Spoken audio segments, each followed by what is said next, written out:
Okay, we'll call the meeting to order, please. This is the Village of Riverside Board of Trustees regular meeting for Thursday, February 18th, 2021. The time is 7 p.m. Please call the roll.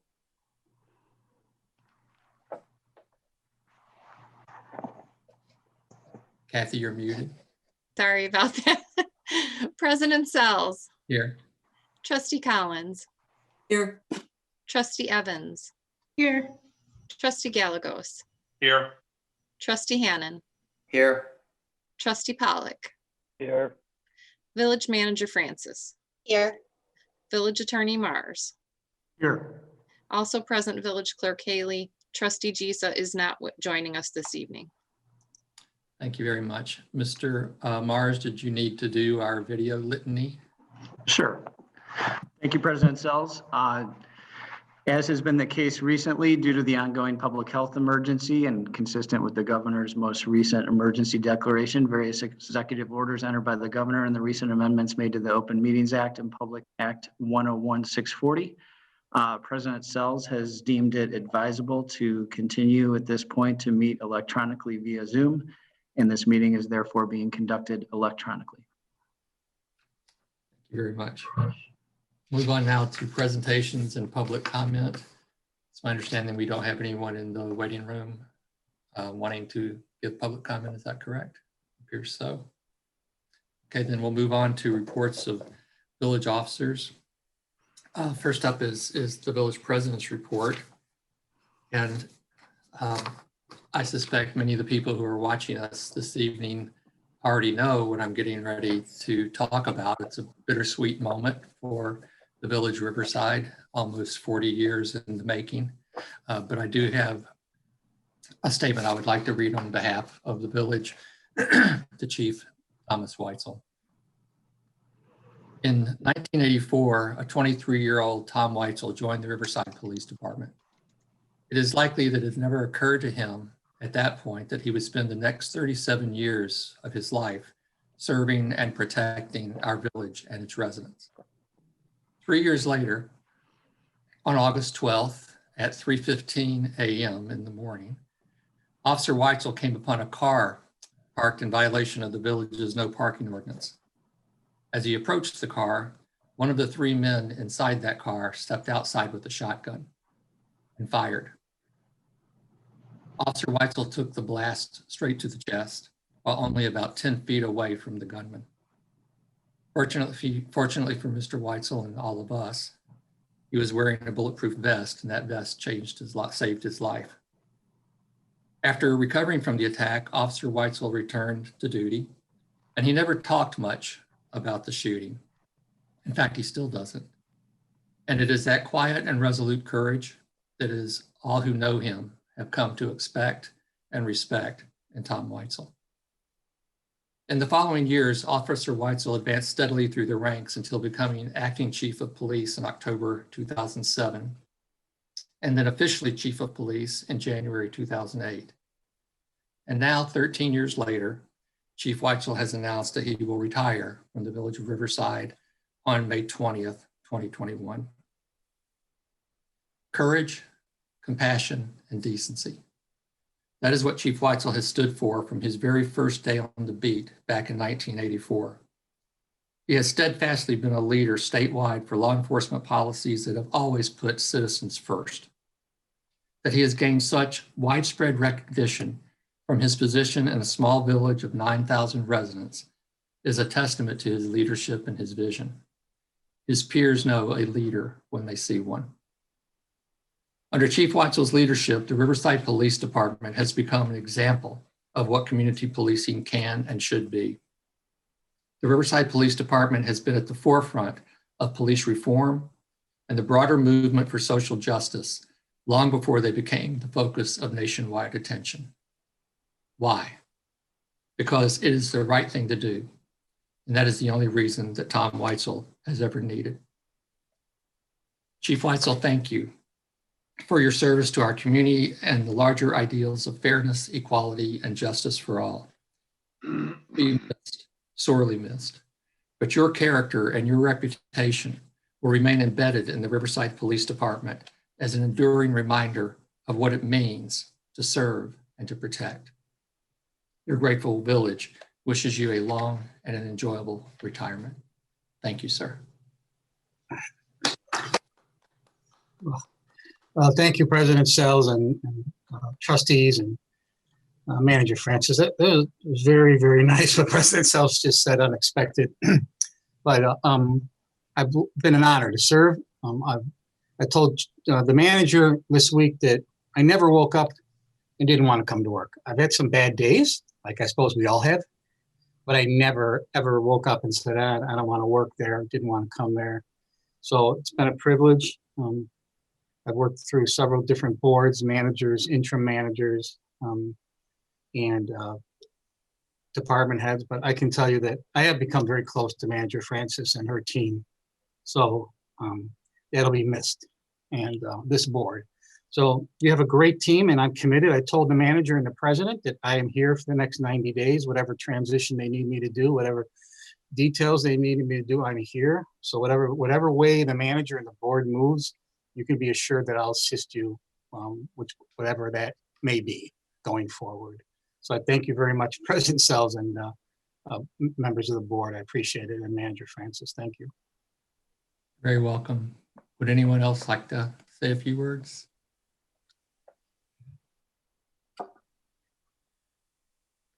I'll jump in just to say thank you, Chief Weitzel. It's been an honor and a privilege to work with you over these years, and thank you for everything you've done for the village of Riverside and for police work in general. Thank you very much. Thank you. I appreciate that. Ms. Collins?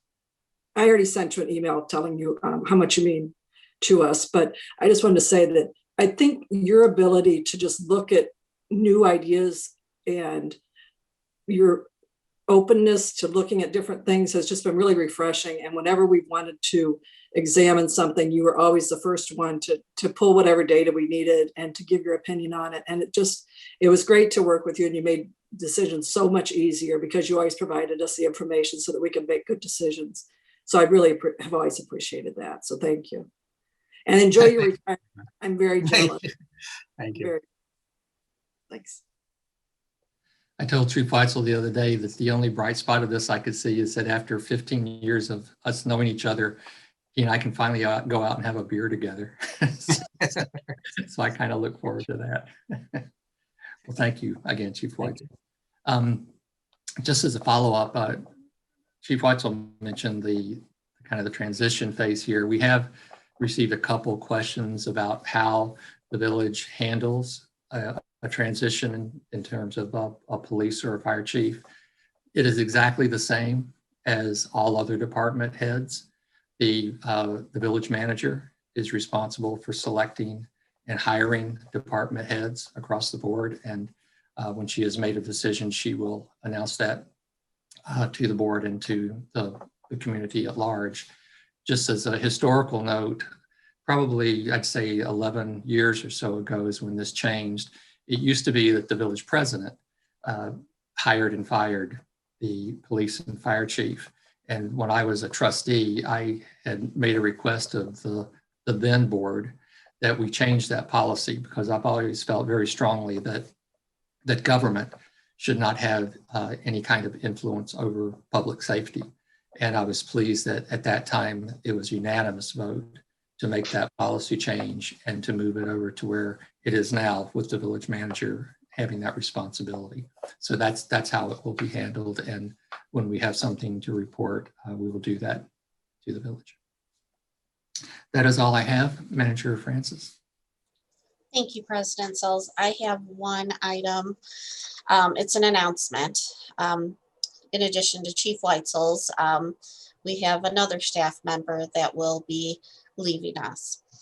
After 7 years of service with the Village of Riverside, Director Apt has accepted the position of Community Development Director with the Village of Montgomery.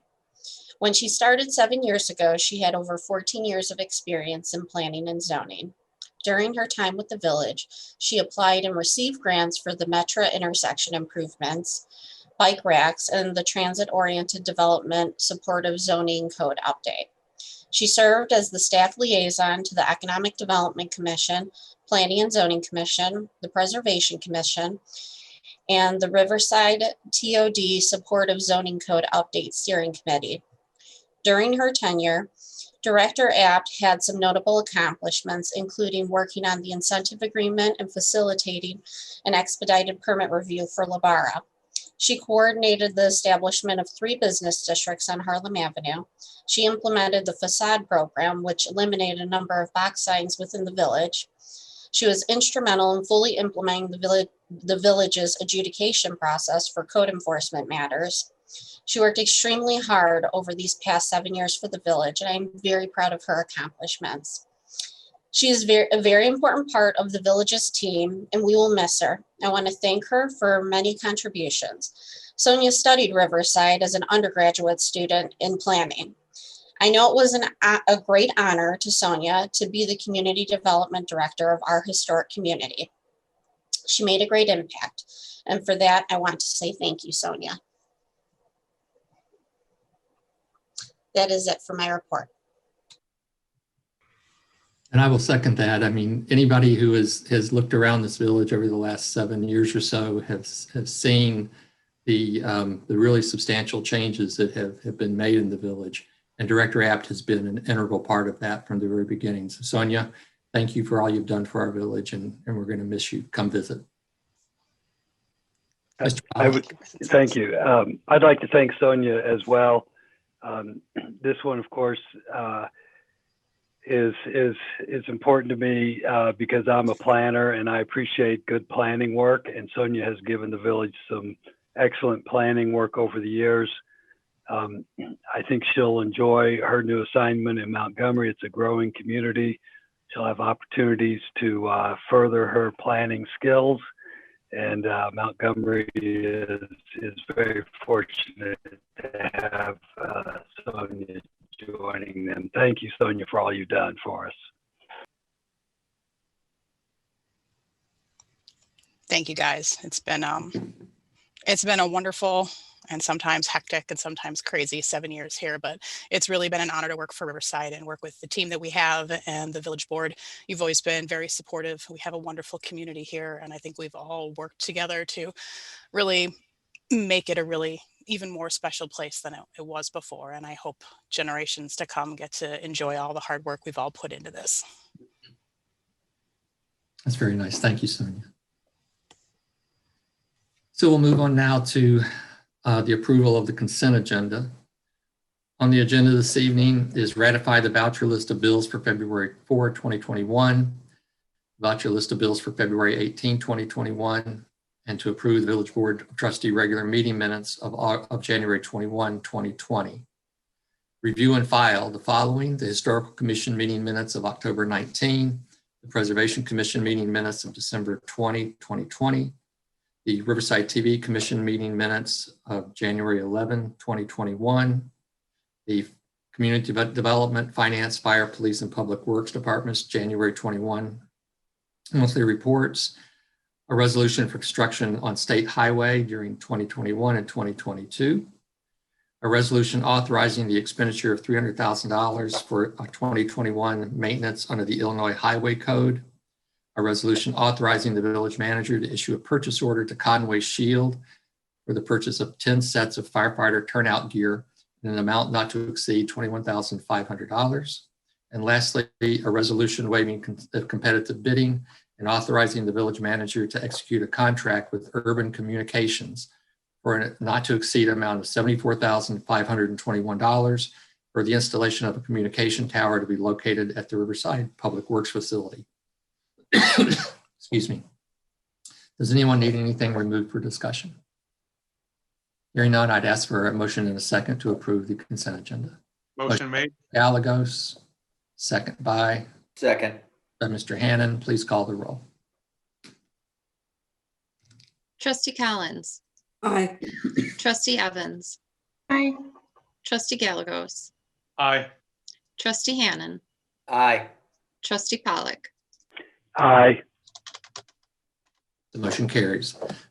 Next up is our reports of departments, commissions, and trustee liaisons. Trustee Evans, I believe you had a report this evening. I do. I have a report from the TV Commission.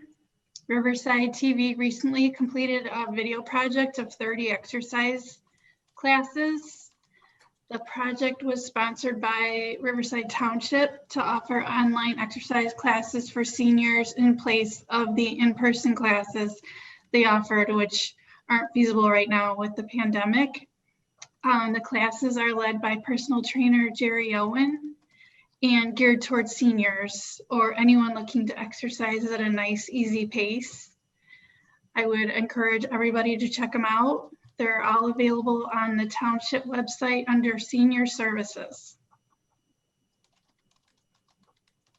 Nice, easy pace. I think you were talking about the way I like it right there. Okay. Any other trustee liaisons? Hearing none, we'll move on then to an update on the police department hybrid vehicle. Chief Weitzel. Thank you, President Sells, trustees, and Manager Francis. This is just an update for the board. Because basically, I know the board has indicated over the years that when possible, they would like departments to try to think more green, especially with our vehicles. So this is our first full hybrid squad car. It's our first real venture into this field. And one reason for that is because it was available on the state bid.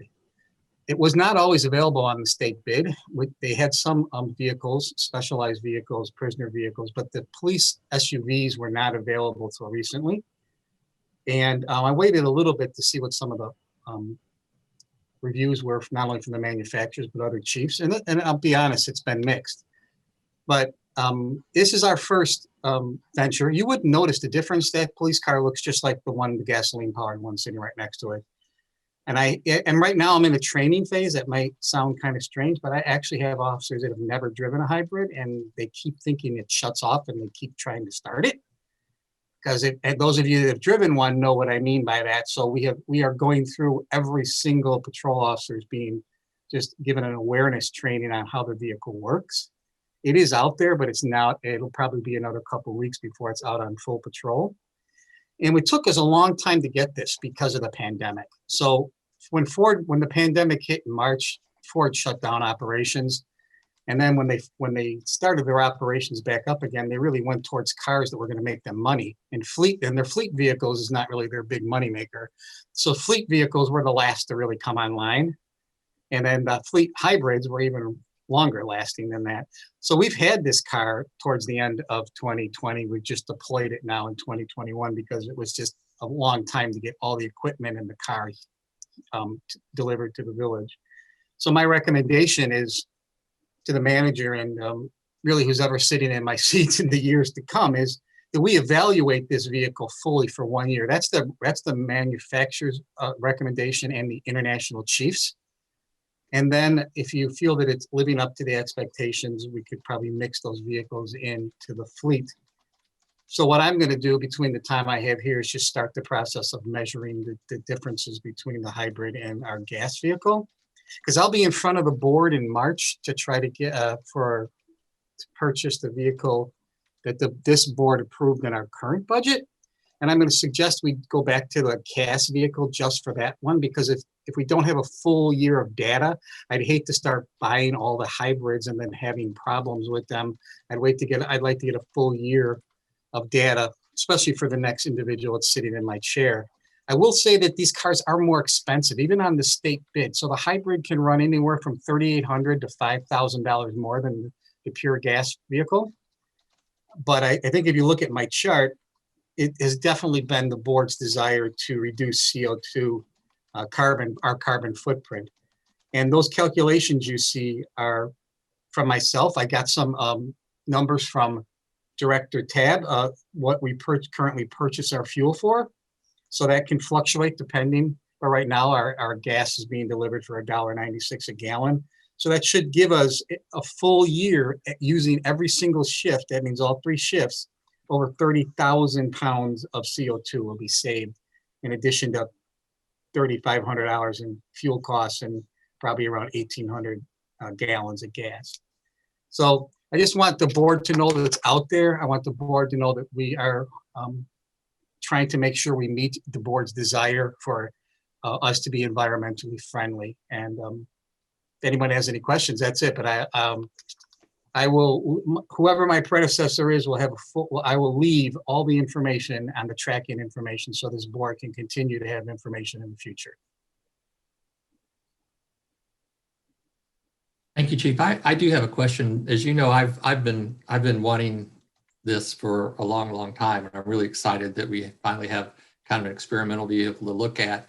I'm curious, because in years past when we had talked about this, you know, what we were told is that the hybrids just simply didn't have enough power in terms of all the different equipment and all that has to constantly run while the vehicle is in service. Has there just been a betterment of technology that is allowing it to be feasible now? Yeah, that's exactly right. Ford Motor Company said they have delivered 10,000 SUVs to police agencies across the country. About 7,000 of those are out in the west part of the country. They're out towards California. They're more out where there's a lot of sunshine all the time. But it's a little bit less in the Midwest and beyond. But this, their performance is far better when they first came out, which was, they really had test vehicles out in 2015, 2016. No police agency was buying them, but they did have those vehicles out to be tested, and they've come a long way from 2015 and 2016. And if any of the trustees have a hybrid, their own personal hybrid or something, they'll know if you bought a recent one, they've made dramatic improvements. Excellent. Anything else for Chief Weitzel? Thank you, Chief. Thank you. We'll move on now to ordinances and resolutions. First up is a resolution of the Village of Riverside awarding the bid for the bicycle rack projects to, I've been waiting all night to say this, to Misfits Construction Company in the amount of $44,000. Director Apt. Yes, back in 2015, the village received a CMAQ grant for a bike parking project for our central business district. It was awarded for 2018. And so we went through the process of having Preservation Commission and the Village Board review the bike rack designs and locations. So those were approved back in 2018, and we've been working to try and get this project underway since then. We will be installing 50 bike racks throughout our central business district. These will be U-racks that will match those that were installed over in the Metro intersection improvement project. They're on the south side of the tracks by the train station. This is an 80-20 split, so we will be paying the costs of it, and the IDOT will be reimbursing us for 80% of the costs. We've budgeted $9,200 for this. We had 5 bids that were submitted, and Misfits Construction was the apparent low bidder. Christopher Burke Engineering has reviewed all of the proposals and has made a written recommendation to award the bid to Misfits Construction. So once the village board approves this offer, we will send our letter to IDOT, and we will begin that process to actually enter into the contract agreement. Thank you. So I'd ask for a motion to approve a resolution of the Village of Riverside awarding the bid for the bicycle rack project to Misfits Construction Company in the amount of $44,300. Motion made. Motion by Second. Mr. Gross, second by Mr. Pollock. Any further discussion? I'm really glad this is coming to fruition. We've been waiting for this for a long time. So I'm glad you kept at it, Sonia. We appreciate it. Please call the roll. Trustee Collins, Aye. Trustee Evans, Aye. Trustee Gallegos, Aye.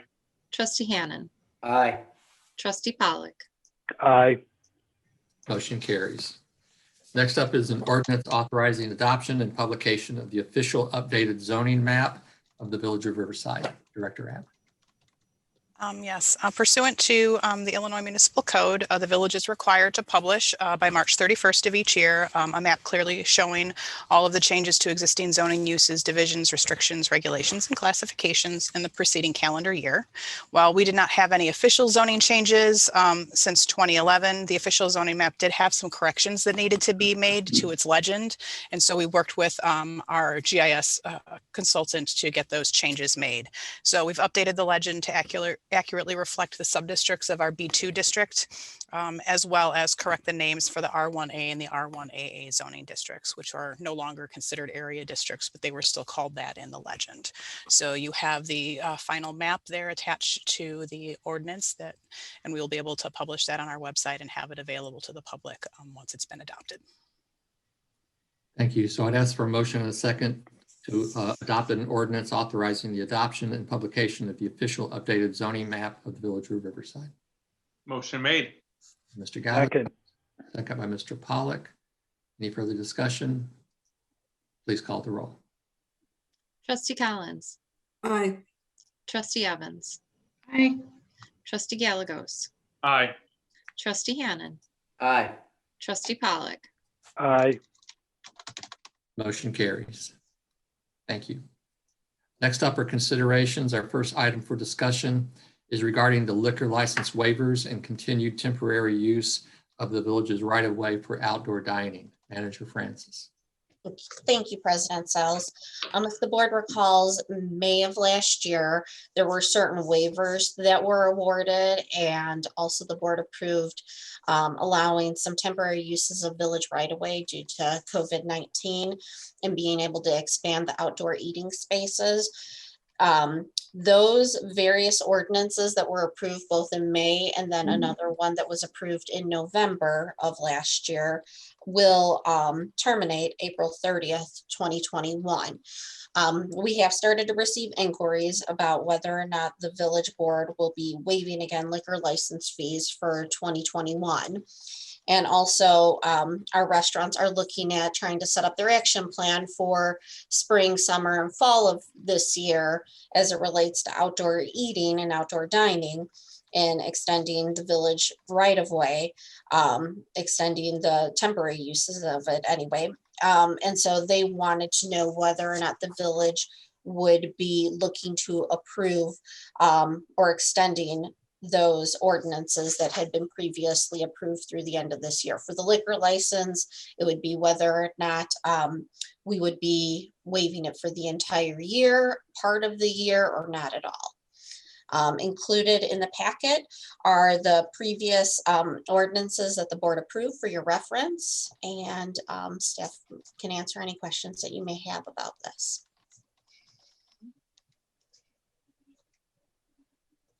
President Sells, you're muted. It looks like a full waiver of the license fees would be about $8,000 for the year. Is that correct? For those with those specific class licenses, yes. Trustees, your thoughts?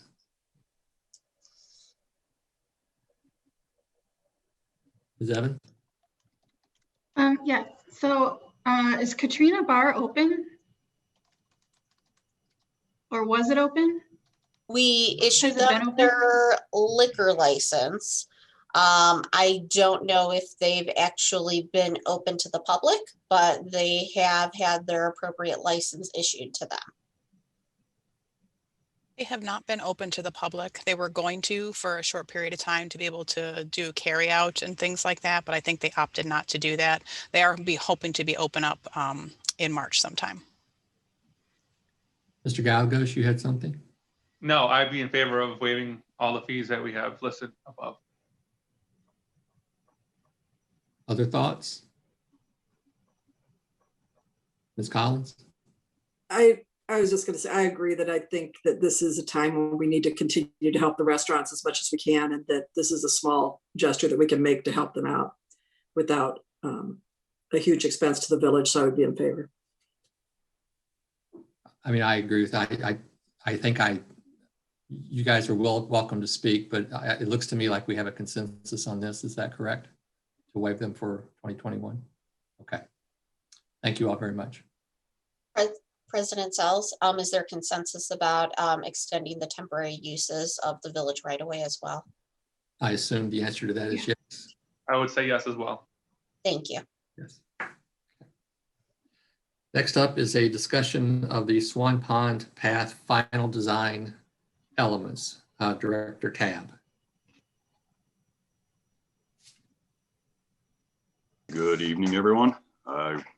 This might be a little lengthy, but there's a couple topics we want to cover. The Swan Pond Walking Path project has now entered the final design phase. Christopher Berg Engineering, along with staff, have discussed and identified areas along the Swan Pond path that will require additional design elements to protect against various forms of erosion. The current design uses thicker concrete edges along with sidewalk to protect against path erosion on the upstream and downstream sides of the path. However, the initial scope of the project did not include shoreline stabilization. Shoreline stabilization is important in areas along the path where the water, hold on one second.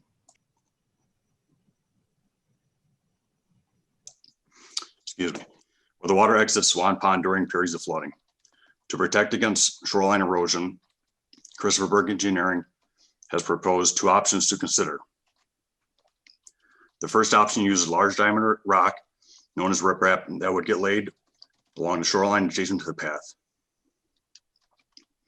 The riprap option would, excuse me.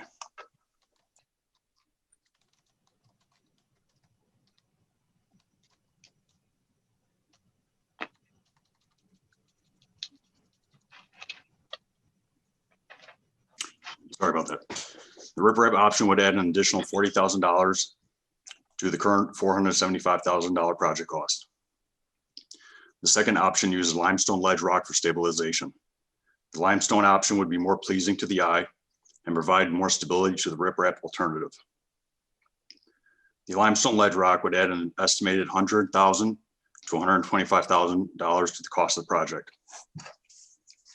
Additionally, while the village awaits a response from the state regarding the use of exposed aggregate in lieu of permeable walking path, the village engineer has incorporated an optional permeable element into the design should the state reject the village's exposed aggregate proposal. This permeable element would be a narrow ribbon of paver brick down the center of the path, dividing two exposed aggregate sidewalk paths. This paver brick feature would add an estimated $30,000 to the overall cost of the project. Village staff is looking for discussion and guidance from the board on whether or not shore stabilization should be included in the Swan Pond Walking Path project, and whether riprap or limestone ledge rock should be used for this purpose. Staff is also seeking comment on whether or not the paver brick element is acceptable should the state require a permeable aspect of the project.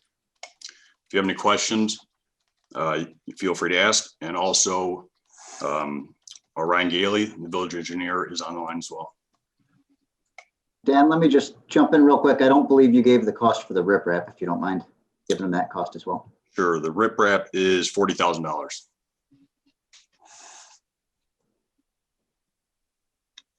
So there's pretty much two options as far as the shoreline stabilization is summarized. The riprap is an approximate $40,000 cost, and you'll see in the photos attached an example of the riprap. And then there is the limestone ledge rock, which is also photographed there. That's an example, which would be an approximate $100,000 to $125,000 additional cost. So we have the concrete path and the thicker concrete structure underneath the leading edges of the path. However, the flow of the water as it goes over the paths, for anyone that's been down in Swan Pond recently, you'll notice some of the orange construction fence there, and that's eroded shoreline from the water going over the path back into the river as it exits Swan Pond. We're trying to prevent that from happening. Put all this money in this path. We don't want that to occur again. So some of the options that the engineer has suggested would be the riprap or the limestone ledge rock. So the staff is interested in the board, if the board would like to see shoreline stabilization included in this project, or if we should just leave it as is. What's the area that would be covered by this from where to where? What's the span? Well, if in the map, you see three areas that are identified. And Ryan, I don't know if you ran the linear footage on this stuff, but we're probably talking a couple hundred feet throughout. About a total of 150 feet. Okay. In three, broken up over three different sections, mostly towards the north end there where the outlet for Swan Pond is in that vicinity. So it's not the entire span. It's not a contiguous wall. No, Right. just in the areas where we have major erosion along the shoreline. And if the riprap is there, does that prevent people from accessing the river? In those locations, I would say yes. The limestone would not. The limestone's more of a stair step, so theoretically it would not. I would also like to just mention real quickly, the limestone ledge rock is probably 8 to 10 times heavier than the riprap would be. So it's a much more long-term solution. If you are looking for stabilization of those banks, I would recommend the limestone. What size rock are you looking at with the riprap? The riprap would be between like a 15 and 24 inch diameter rock, which is fairly large for riprap, where the ledge stone is about 2.5 feet wide by 9 to 10 inches thick and 4 to 6 feet long. And so what's the anticipated life on the two? Both of them, I mean, are natural products that aren't going to disintegrate or anything, but the riprap has a tendency, especially during ice and then ice thaw, of falling away. So there'll be some maintenance related to the riprap as opposed to the ledge rock. I don't think that ledge rock will ever move if it's installed correctly. Okay, all right, thanks. That's all my question. Mr. Pollock?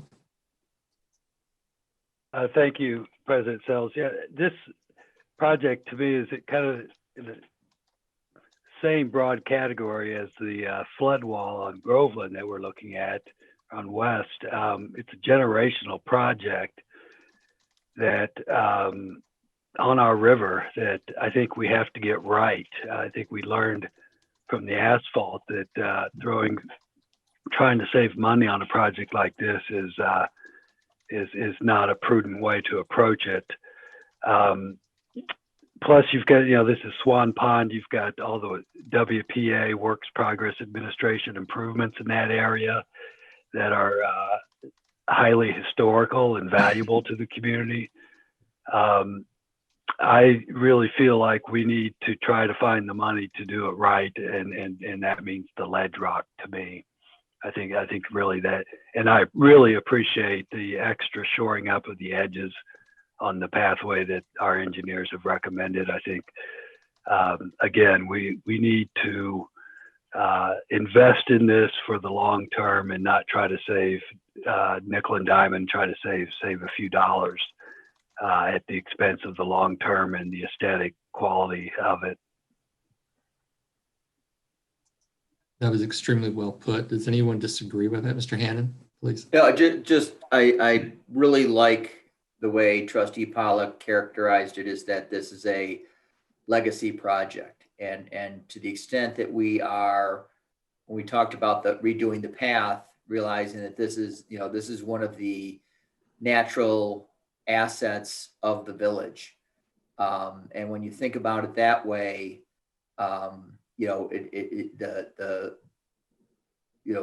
recommendation, it will blend better with what's there. It's more of a permanent solution, and I think ties into what the objective of the board was in pushing this project forward to begin with, just to add to the beautification of that section of town, which I think is unique given its position on the river. My opinion is, we've been down there with both Mr. Gailey and Director Tabb, and there's no point putting the path in if we don't stabilize the bank. And if you're going to stabilize the bank, I think the points that have been made already are exactly right. We need to maintain access to the river, and from an aesthetic standpoint, to me, it's a no-brainer. So am I correct that we have a consensus that we prefer the ledge rock, and that we also, if necessary, and hopefully this will not be necessary, but if necessary, we will authorize the permeable paver strip in order to make sure we get the money from the capital bill? Yes. I have a question about that. Yes, please. Just the way it's going to look. So is the paver strip going to be one row of bricks? What does the strip look like? So if you've been on the Kent Road alley before, that green alley, are you familiar with that at all up on the north side of town?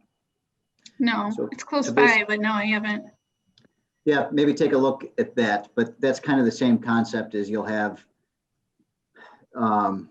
let's see, this is 10 feet wide. So you'll probably have 4 feet of concrete on one side of the path, 4 feet on the other side, and like a 2-foot ribbon going through the middle. The alleys, I think we have a 4-foot ribbon and 6 and 6 on either side, but it's kind of a similar look to that. But if we were to do that, then we would pitch the water from the outside to the inside. So it would be an inverted trough more or less, but at a very small pitch so that you wouldn't really see it. But the concept would be to get the runoff from the concrete into that paver section, which is really not necessary for this type of project. So fingers crossed you don't have to do it. Thank you. And it's our hope, Representative Zaleski is still following up on this. Everything in Springfield is kind of grinding slowly along, but it's our hope that the $350,000 that we got from the capital bill, we'll still be able to use it, and we won't have to use the strip. Although from an aesthetic standpoint, the strip would probably look very nice, kind of like it does down in the business district. But I don't think, given the use of that path, I doubt that is worth an extra $30,000. So we all are in agreement? Yep. Mr. Haley, thank you very much. We appreciate it. No problem. And last up for discussion is a discussion of the capital planning and debt structures for the Water and Sewer Fund. Director Johns. Good evening.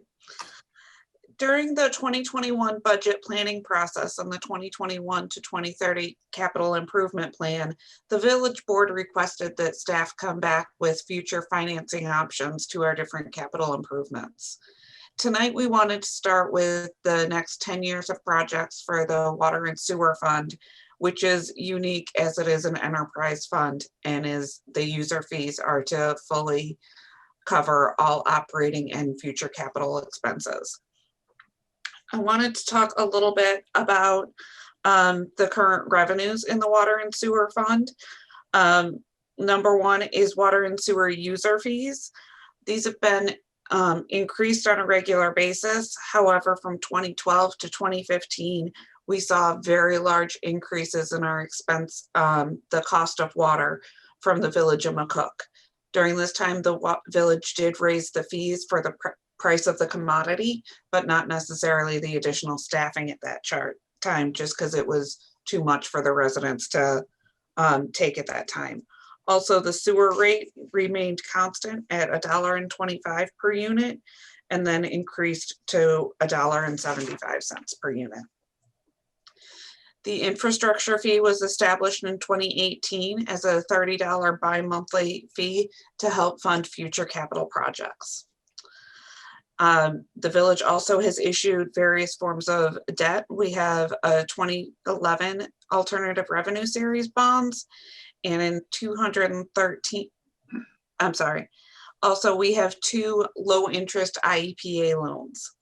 The fourth major revenue in this fund has been fund balance reserves.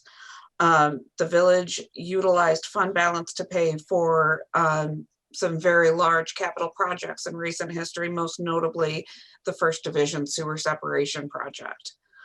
As far as major expenses of this fund, the water commodity purchase itself from McCook and indirectly from the city of Chicago makes up approximately 45% of annual operating expenses in the Water and Sewer Fund.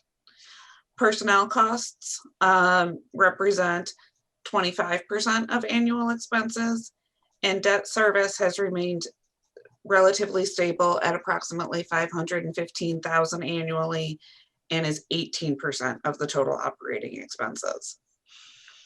The village staff wanted to present a plan to the board that started to address some of the large needs of the Water and Sewer Fund. As you know, we have many flooding issues in large rain events, and many of our water mains are still 4-inch water mains where preferably these would be 8 to 10 inches. This plan includes $5 million for debt issuance in 2025.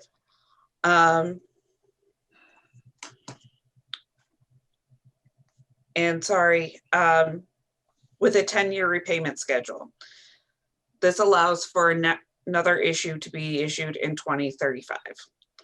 This also assumes an increase of 1.25% in the annual contribution from water and sewer user fees to be utilized for debt payment and future capital. Some of the significant things that we wanted to accomplish in this plan was completing a significant sewer separation plan, as well as notable water main improvements every 2 to 3 years.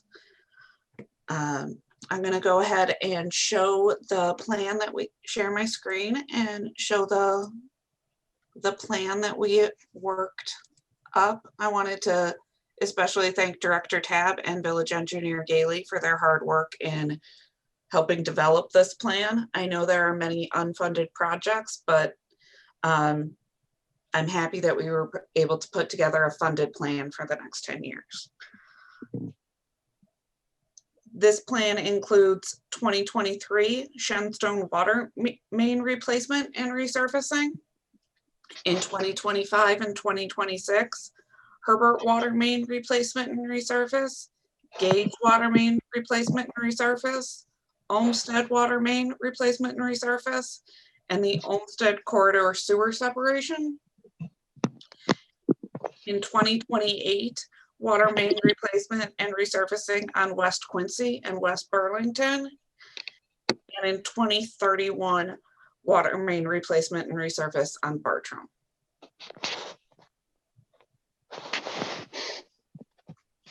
At this point, I'd like to open it up to the board to see if they had any questions about prioritization or any of these projects specifically.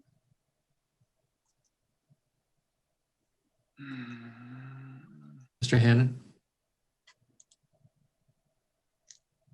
Able to unmute myself. Once we complete this plan, how much on a percentage basis will we have completed the sewer separation project for all the village?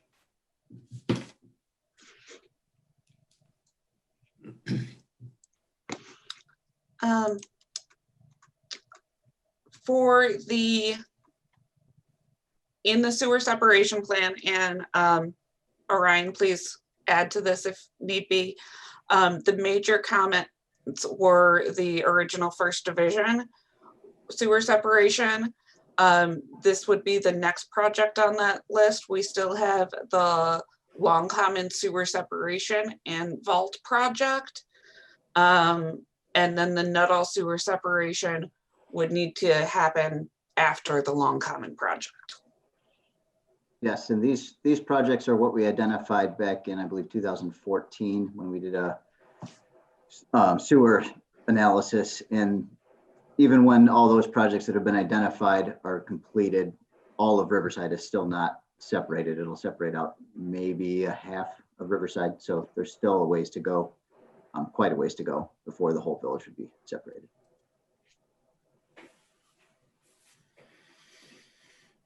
So I'm going by memory here from the sewer project, but I thought I recalled that the Long Common separation and vault was high up on the list of, in terms of the original prioritizing of the different projects. Why is it fallen off? Just the sheer expense of it? I think. Sorry. Okay. The other thing we wanted to do was couple this with major water or major road repair projects. And the roads, I'm trying to remember if it if it was Herbert or Gage, but one of those roads was prioritized higher than some of the Olmsted road repairs. Yeah, some of the Olmsted road or Olmsted corridor sewer separation also gets some of the 4-inch water main taken care of, as well as some of the streets that we've identified. So we're hitting 3 different marks all in one project, which is one reason it got moved up. And then secondarily, it's about half the cost of the Long Common project as well. So it fit better in the budget.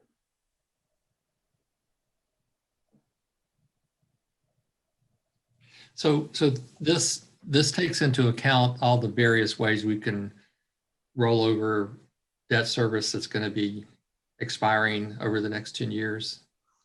Correct. This takes into effect issuing alternative revenue source bonds for this fund, which are bonds backed by water and sewer fees instead of property taxes. So basically the only way that additional projects could be done in addition to this would be either through some kind of tack on fee or a referendum. There are other alternatives. I mean, you could do a tack on fee, or you could look at, you'll notice, sorry, Director Johns, I'm putting my finance director hat on for a moment.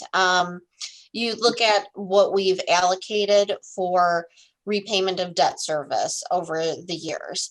And so we've held that pretty level. When you look at 2025 and issuing the 5 million, if the board chose or elected that they wanted to issue more than 5 million, then obviously we would need an adjustment in the rate in order to pay for those additional projects to add into that schedule. Our goal really is, and as it was outlined in the memo, is really to make sure, and Engineer Gailey also pointed it out, is, you know, when we hit a street, we're addressing the water, the sewer, and the street itself, so that we're not disrupting the system multiple times. And we're trying to maximize our dollar too with how we're attacking these different projects, because unfortunately we're a very old community and we have a lot of infrastructure that needs to be coming due for updating. I guess I just go back though to the Long Common, because as and again, maybe I'm just remembering incorrectly, but as I recall, that project was going to provide some pretty significant relief in terms of basement flooding, backyard flooding, that kind of thing. So I'm a little,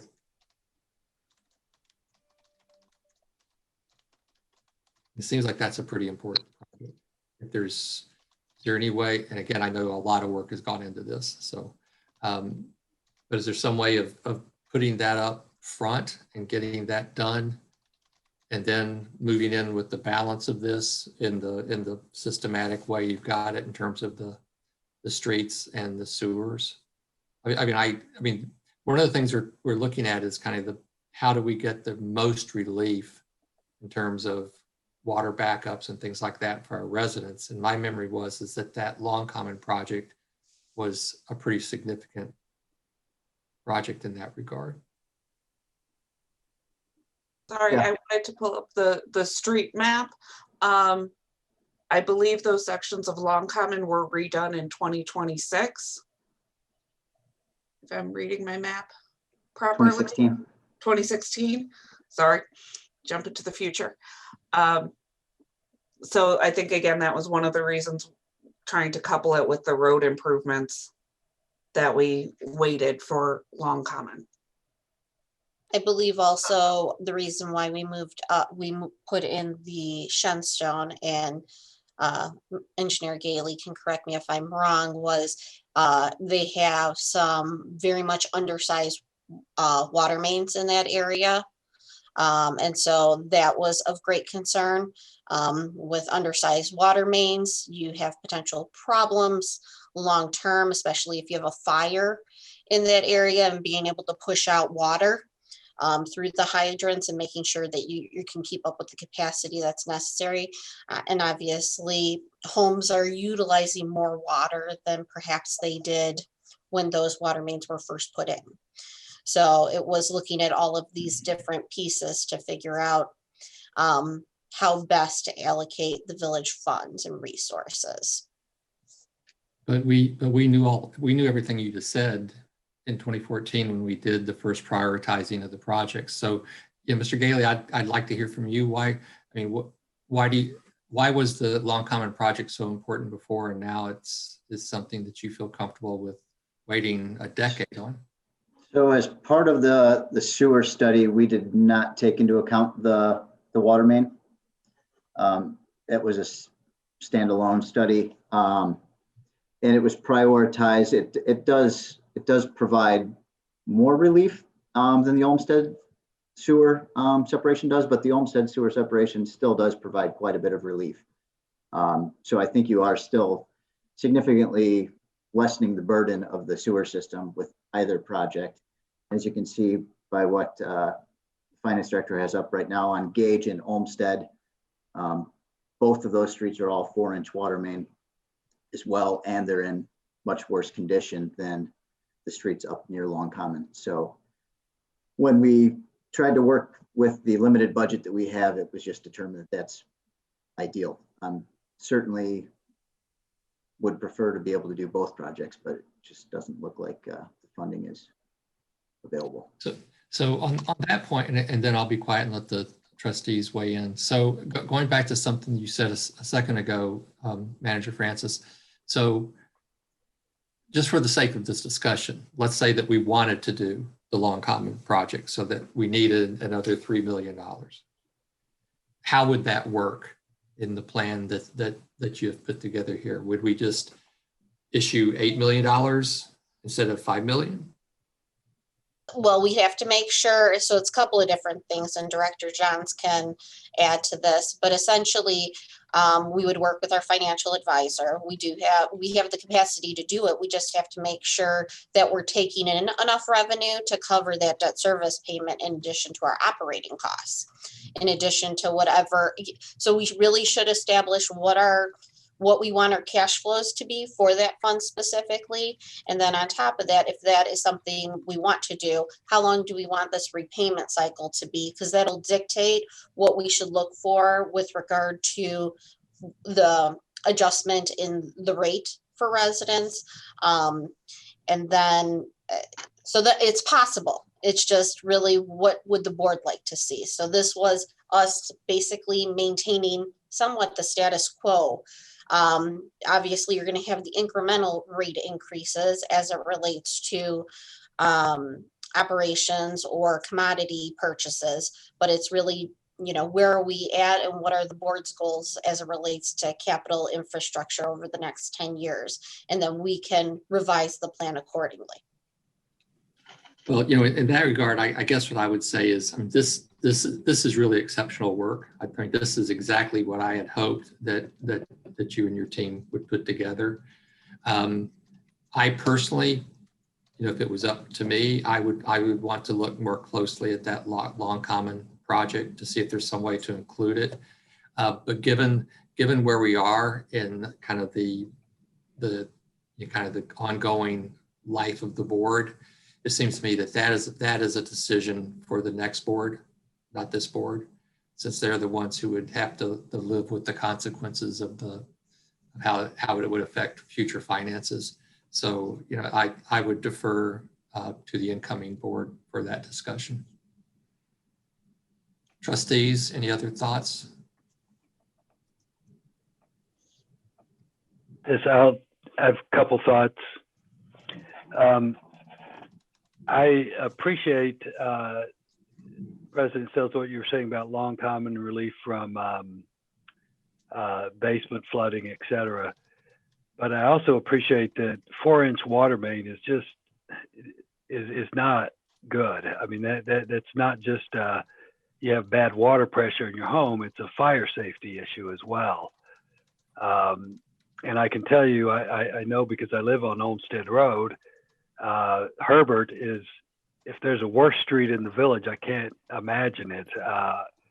That's a street that should have been done 5 or 10 years ago. It is in really bad shape. It needs to be done. And I think we all agreed that as a matter of policy, if we're doing a street that needs a sewer separation or needs a water main, we should do it concurrent. And we certainly cannot put off Herbert Avenue resurfacing any longer. Generally speaking, as a matter of policy, I feel that we need to be as aggressive as our finances can possibly allow us to be on this infrastructure. If we can figure out a way to speed up Long Common and do these other projects, I'd be for that. You know, in this case, because the infrastructure is paid for directly from fees for the use of the infrastructure, it doesn't impact general fund. It doesn't impact the police budget directly or the fire budget, et cetera. I think we need to figure out a way to pay for it. I think if a vast majority of residents would agree that to get sewer separation, to get better streets, to get better water mains, they're willing to pay a little bit more in fees, however that's structured, whether it's with loans or whether it's just increases in fees. Whatever it takes to get this work done, I think we need to be as aggressive as we can. Other comments? President Sells? Please. I share your concern on Long Common. I know along that corridor is you know, a lot of flooding, a lot of backyard flooding. You know, waiting until 2033 to even begin that project just seems harsh to those residents that put up with that. So I'm not quite sure what our process is, but I think it's worth a second look to see if there's any way to accelerate Long Common to some point, and come get with a plan so that it can be addressed no longer than 5 years out. So to follow up on that, Mr. Gailey, I mean, there's two different issues with regard to this, as I recalled, with the storage facility. I mean, in and of itself, having that storage capacity isn't going to help with backyard flooding unless we can get the water out of the backyards to that location, and that would require that $75,000 per block kind of bioswale kind of concept. Is that correct? That's correct. The way the village was originally planned had the homes at a higher elevation with the backyards being used for storage. And obviously throughout the years, the stormwater has just gotten to the point where it's flooding a lot more than it was probably ever originally planned. But yes, we would need to find a way to get that water into the system. It won't just drain by itself without that 75,000. Am I right that in the plan, wasn't it contemplated that would be a resident cost, that the per block thing would be something that homeowners would have to kind of come together on? Yeah, I think that's a board decision probably, but it would make sense to have an SSA type thing to do on a per block basis for those that are interested in doing it. Other comments from the trustees? Going once. So, I mean, I think this is a wonderful start. Obviously, I don't think this is something we're going to make a decision on, that this board is going to make a decision on, unless there's some kind of time consideration in terms of bond issuance or something like that.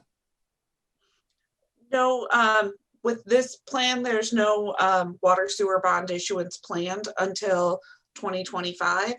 We just wanted to start work on getting you a funded capital improvement plan model for the board to opine on and give direction on. Well, this is a great help, and like I said, I think this is going to fall on the shoulders of the next board. But I really agree strongly with what Trustee Pollock and Trustee Hannon said. We should be as aggressive as possible to provide as much relief as possible within the financial constraints that we have to operate under. So thank you very much to everyone who worked on this. This is really good work. We appreciate it. If I could, there were two other items that I presented in my memo that may help with future financing that I wanted to hear some feedback from the board on. Okay. The first one was, would the board like to establish an official water and sewer increase policy? As an example, the annual increase would be the greater of the SEIU contract or the McCook water rate increase. As an example of a type of policy for annual fee increases. Any thoughts on that? I'm undecided at this point. What do we currently do? Currently, I come to the board after I get a McCook increase. The past several years, we have raised it based upon the McCook increase, or during the budget process. I'm trying to remember if it was 2020 or 2019. We increased January 1 as well, since there was no McCook increase that year.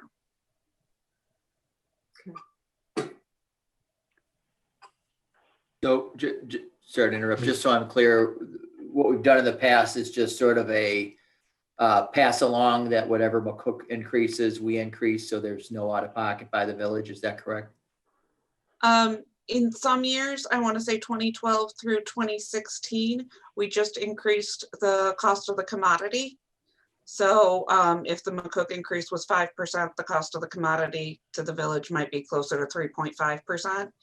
In the past several years, we've done the total increase of the McCook fee, which also would cover the increase in the union contract.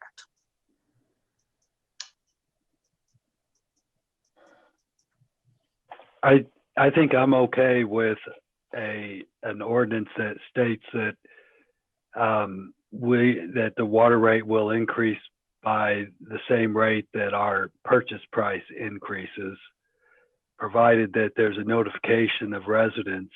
Because right now we do that more or less, but there's notification because we have to take board action. By putting it as in the ordinance that it's an automatic increase, there's no notification or ability for residents to be aware that that rate is increasing unless we have something where we have a 30 to 60 day timeline where we get notification from McCook. We can put it in a water bill saying your next water bill is going to go up because our purchase price went up, and so people know ahead of time that that's happening every year or whenever it happens. Any rate increase beyond that, I think, is tied to what we just talked about, and that's paying for capital improvements. Mm-hmm. I find that compelling, what Trustee Pollock just said. There's something about just an automatic increase that it takes a discussion item away from the village board in terms of the transparency of that conversation for the residents. I guess I would prefer to leave it along the lines of where we have it now, so that the board can address this at when it needs to address it, and so that the residents have time to weigh in instead of just having it something that happens automatically. Other thoughts on that point? I agree with Doug that the notification mechanism would be more ideal when we're discussing rate increases.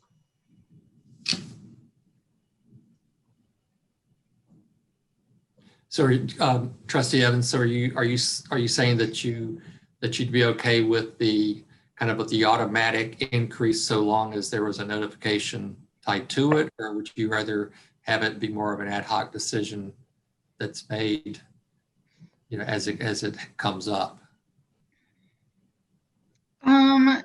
Well, Karen, Director Johns, why is this being presented as an option?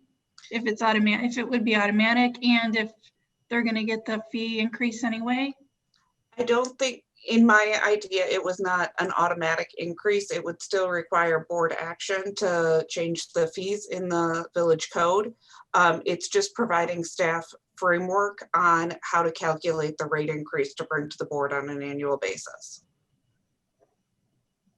If I may, President Sells. Please. From a planning perspective, you know, when we're looking at something for 10 years and we're saying we can anticipate the McCook commodity being X amount, but our rate increasing by, let's say, for a clean line, 2.5%, then we can apply that to figure out our cost estimates of how much will be remaining for capital, to figure out what money we have left for debt service and things of that sort. So that's why policy would be helpful, especially from this planning perspective. Director Johns, I have a question. Do we have a contract with McCook that they have to give us so much time before they can increase our rates? Is there a contract clause on like that? I don't believe so. There is an agreement for McCook to provide water service, but I do not believe there is a time frame of notice that they have to give us before they increase their fees. Okay, and when is our contract with them up for renewal? I will have to review that, and I can bring that back to the board. Okay, that would be helpful. Want to say there's at least still 5 years on our contract with them. So if my memory serves me, I think in the past we did the cost of the water went up, and we knew that we were going to have to pass it off on to the residents, and we created a timeline where some of it we raised a certain amount at one point, and then like a month later or something we raised it again. So that would need to happen, that discussion would need to happen at the board level, right? And so that's the process that I would prefer. Okay.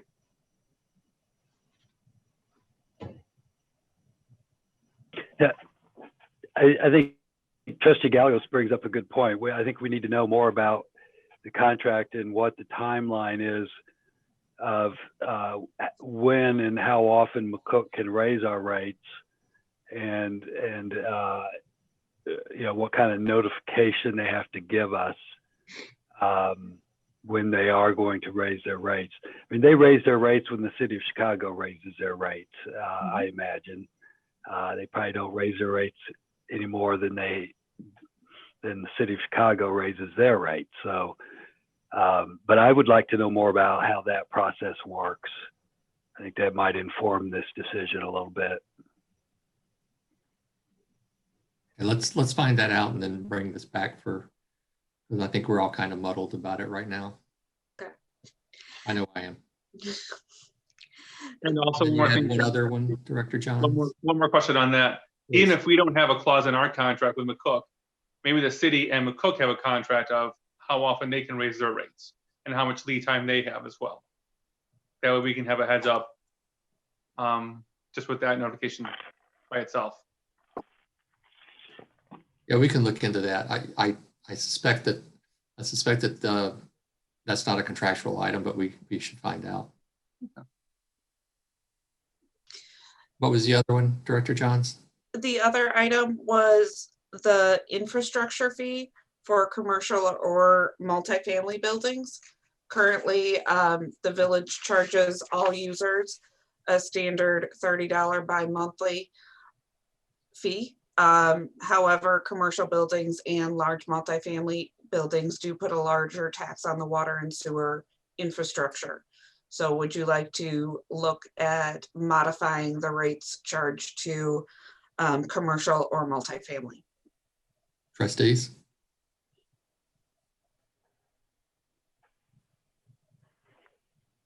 I think we should.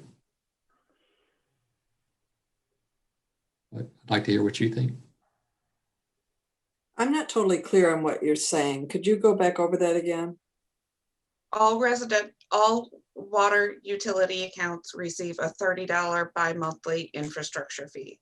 So the same one that residents pay on their house is the same $30 fee that a large apartment building complex would pay or a business would pay.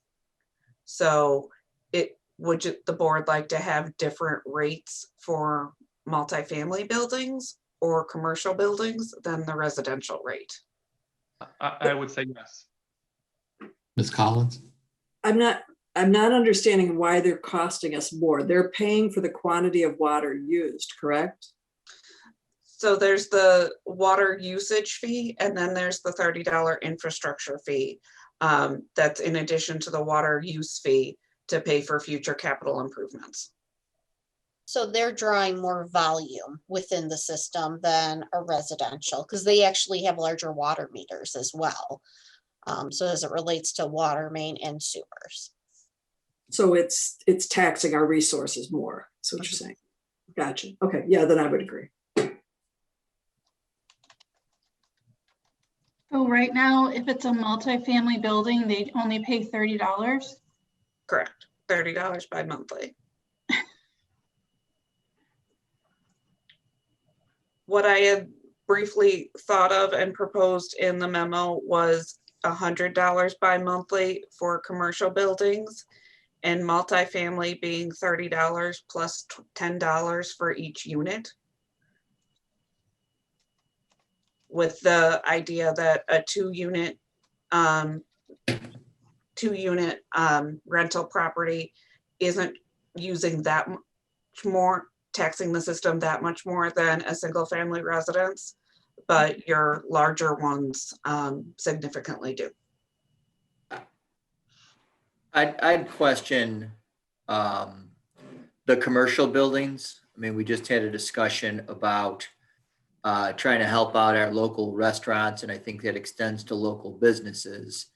So increasing the costs on commercial buildings, correspondingly increases the cost of operation of those local businesses. So I'd be reluctant to take any action that would, add cost to our local businesses.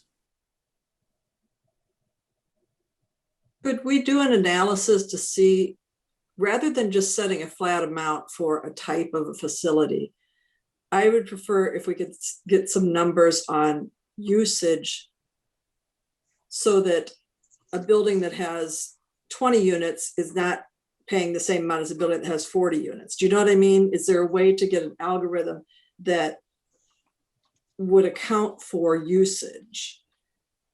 And that would apply to the commercial as well, that maybe certain commercial types of businesses don't actually tax the resources as much. We could review the consumption reports to see what the draw is and then come back to the board with a, it's the challenge with that is, as you look at the consumption reports, we may have some single family homes that appear on that. Right. But as a first look, we can look at the consumption and the water meter size. Maybe we look at the larger water meters, go from there, and then kind of narrow it down to present some options to the village board.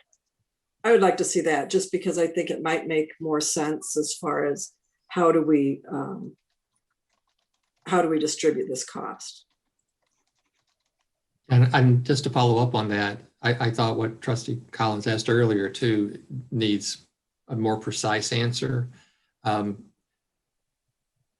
can we quantify the extra cost or strain that it puts on our infrastructure? If it's an infrastructure charge, we need to be able to somehow justify and correlate it to an actual cost that's occasioned by it on our infrastructure. So for example, a 50 unit building, are we going to charge, that this under your suggestion would be $530 bi-monthly. I would, if I owned a building like that, I want to see some kind of analysis that shows that that's a fair amount vis-a-vis, a 10 unit building. So if there's some way that can be quantified, I think that would help as well. Because I'm not quite sure I understand why a larger water meter and larger consumption within a building equals taxing our infrastructure. I'm not sure I get that correlation. Okay.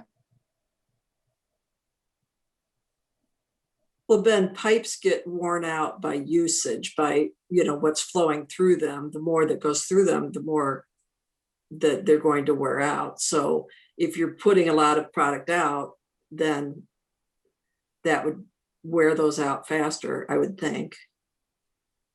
Also, the size of the water line. So if it's the undersized 4-inch water lines, and Orion, I might need some help on this one. Trying to service a large building, that's going to be really taxing on those smaller water infrastructure. I guess I'm just saying there has to be science on this. Okay. Right? I mean, there has to be, I'm sure that what Trustee Collins just said is true, but that I'm sure that can be quantified in some way. And we can say, a building of this many units with this kind of consumption versus, some other building, that here is the quantitative difference in terms of how much it taxes the resources of our infrastructure, so that there's a data driven a way of making this calculation, and just say, instead of just saying we're just going to do a flat charge kind of thing, if that's possible. I mean, Mr. Gailey, are you still with us? Yeah, I'm still here. We can certainly look into that. I don't have an answer for you off the top of my head. I mean, water mains are under pressure at all times, so I'm not quite sure how that gets correlated, but we can certainly look into it and get back to you guys. Yeah, I think if we're gonna make a claim like that, we need to be able to back it up. Agreed. Mr. Pollock. Couple of questions. I appreciate the discussion of the philosophical question of fairness on the infrastructure fee, and I look forward to getting some more information to address that. But I also think that this is a discussion that, correct me if I'm wrong, should be considered in light of our first discussion on our expenses in the water and sewer fund. Obviously, we just said we need more money in those funds. And so we have to look at the rate and the infrastructure fee to see how we're closing the gap between expenses and revenues in the water and sewer fund. So, I think that this is all one big discussion to me. Second question I have, just an incidental question really, is do we have a tiered water rate system, or is it just one rate? Just one rate. I'd like to see some numbers, some statistics on water use within the residential category. I mean, do we have residents who use X amount of water on a regular, half the residents use X amount of water on a regular basis. A quarter of the residents use X times 30 on a regular basis because they have a sprinkler system maybe. And maybe we should consider a tiered water rate system that discourages water use for conservation purposes, but also recognizes that not everybody uses water the same way. It's not an urgent request by any means, but it's something to keep in mind, I think, as we go forward. That's a great idea, I think. Other comments? Are we done with this one? Okay. Thank you, Director Johns. Thanks again, Ryan. So that's it for our considerations. Is there any new business this evening? If not, we'll adjourn to executive session. We do have need for executive session this evening to discuss the appointment, employment, compensation, discipline, performance, or dismissal of specific employees, and to discuss pending, probable, or imminent litigation. So I'd ask for a motion second to adjourn to executive session, not to reconvene. No final action will be taken. Motion made. By Mr. Gallegos. Second. By Ms. Collins. Please call the roll. Trustee Collins. Aye. Trustee Evans. Aye. Trustee Gallegos. Aye. Trustee Hannan. Aye. Trustee Pollock. Aye. And before I go further, I think, Mr. Mars, did you need to do our closing litany or? I do not. Okay, You're okay? All right. Yep. With that. All right, meeting is adjourned. Thank you, everyone. Good night.